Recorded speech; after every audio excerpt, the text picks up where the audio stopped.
งครามมาได้ก็มาหดยากันแทงวันหนึ่งค่ะปีดาวค่ะมาหดยากันในวันที่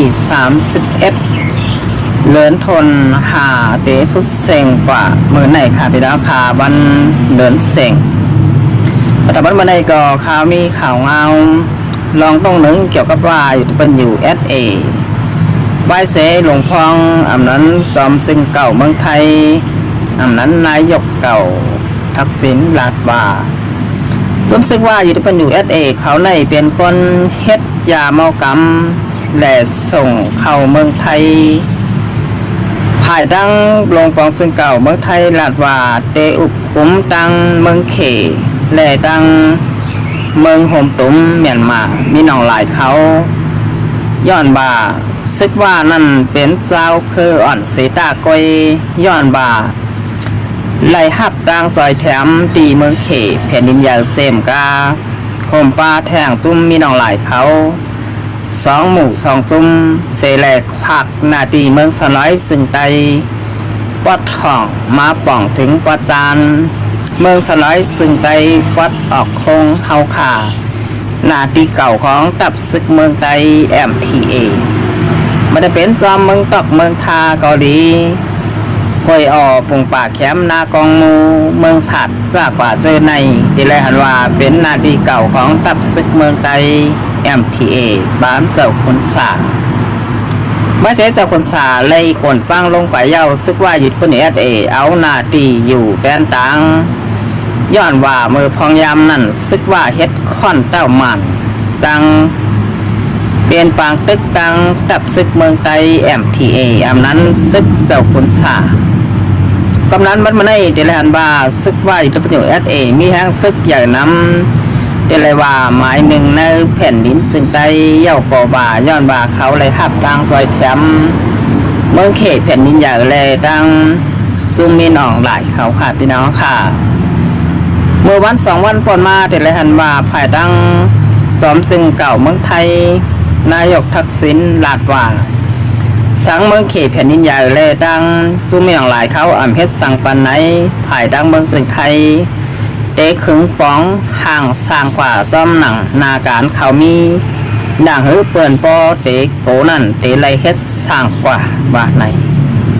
ที่ไรหันว่าไว้เสวัน2 วันก่อนมาเมื่อว่าในวันที่30ค่ะพี่น้องค่ะจุ่มบาปางสร้างมันเป็นตีเซเวงโหป่างมีพี่น้องค้างว่าไดอาขาลาหูแลดีซอหลายเจ้าเคยอยู่ในพื้นตีเวงโหป่างคมปลาแทงลาลินซึกหวยอ่อ171หวยอ่อเมืองสลายซึ่งได้ปอดออกคงตีหวยอ่อ171แลตีเวงโหป่าง2 อ่องตีออกมาเนผางห่างซึกพร้อมตาเตตึกก่อว่าพร้อมตาเตเป็นปางตึกก่อไหลแห้งซึกแต่นาว่าหมอก2เหงไปคนใจแหล่คนยิงออกมาเนผางห่างซึกเป็นดอกลายไข่บาย่าเนซึกว่านั่นก็มีแห้งซึกนำอยู่ไข่ย่าเนไข่ว่าไหนค่ะพี่น้องค่ะกำนั้นมันมาได้เฮาค่ะเดี๋ยวแดนว่าสร้างเป็นปางตึกกันเกินมาซึกว่ามีแห้งซึกโขหมื่นบ่นว่าถึง100,000ค่ะพี่น้องค่ะเฮาค่ะว่าแต่มีน้ำก็ป่น3-4-5 หมื่นเกิน50,000ค่ะพี่น้องค่ะก้อยไทยได้มีเปลี่ยน200,000 300,000ค่ะพี่น้องค่ะบ่ได้มีซึกกระเดพร้อมตึกเกี่ยวกับซึกกำลังพลสำรองนั้นซึกพอข่าวยามมีปังตึกเปิ้นเตห้องค่ะพี่น้องค่ะฝึกการซึกไว้ยาวก้อยไปไล่เป็นซึกก้อยกาหมอยิบเครื่องยิบกองกะหมักมือจนยามฝึกการซึกไว้หมดค่ะพี่น้องค่ะเปิ้นก็ได้มีซึกอยู่2 เมียวจุ่ม1แต่ละหันว่าเป็นซึกตาได้พร้อมตึกคนเมืองอันฝึกการซึกไว้พร้อมตาได้เข้าปังตึกก็มีมาได้เป็นตับกลางเฮาก็มีค่ะเฮอร์มิน F16 มาได้เป็นตับไปดินก็มีกองหลงเตียนขึ้นกับขึ้นปานหมากหลงก็มี มันจะเป็นตับปางไหลก็มีเหมือนกันค่ะพี่น้องค่ะกับนั้นแดที่ได้อ่านว่าเพิ่นมีตับกลางหาวตับไปลิ้นยาวก็ตับน้ำตับปางไหล3ตับซึกค่ะสั่งเตือกันมังกันบัดกันวนว่าซึกว่าเป้ไหลค่ะพี่น้องค่ะย้อนว่าซึกว่ามีเครื่องยิบกล่องกลางอันคือตันป้องยากินหมักของเฮอร์มิน F16 ซึกว่าบวนบ่าเตตกใส่ยาวกว่าโกเฮเซฟไปเหมือนจุ้มซึกมองนากำเอายำปันเมืองสลายซึ่งใจเฮาคาปอเดียวแผ่วกว่าหลายอ่องตีกอบนั้นปีอยู่ของซึกว่าจอมขอบน้ำแลนดินมาได้เป็นร้อยหัวมา5ตับหนองลงอันอยู่จำไว้เบียงเมืองปลายเซตอนเมียงสอนเกาหลีแทงหลายอ่องตีจอมเมืองตอกเมืองทา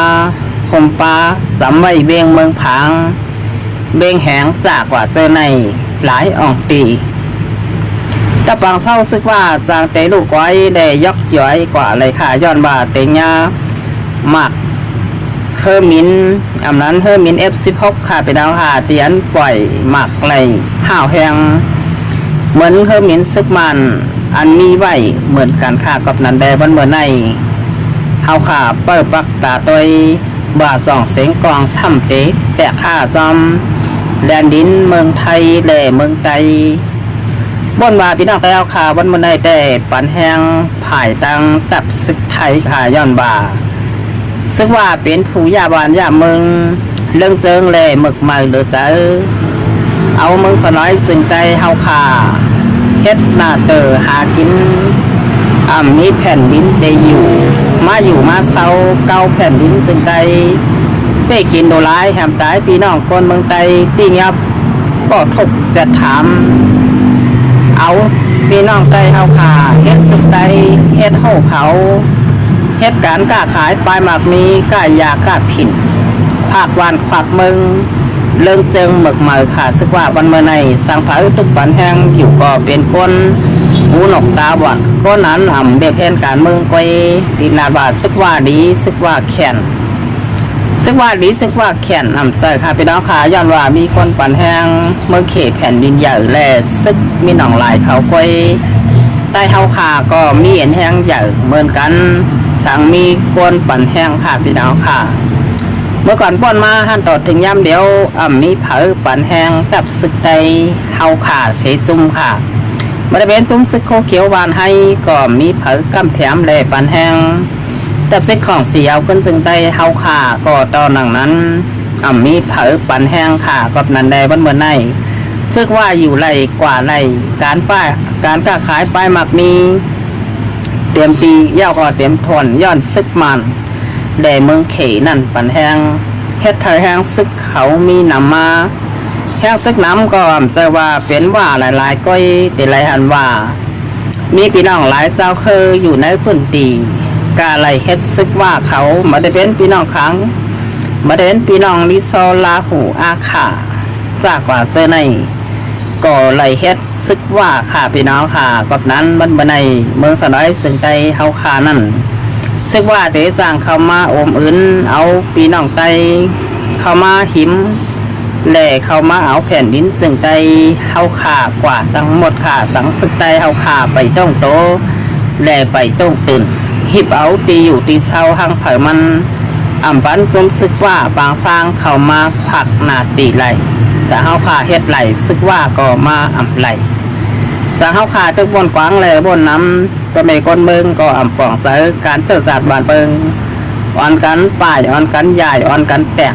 เมื่อนามาไตเฮาขาก็เตะมีแผ่นดินอยู่เป็นก้นฐานบานฐานเมืองกวัดบานกวัดเมืองขาดดาวขาดแต่เหมือน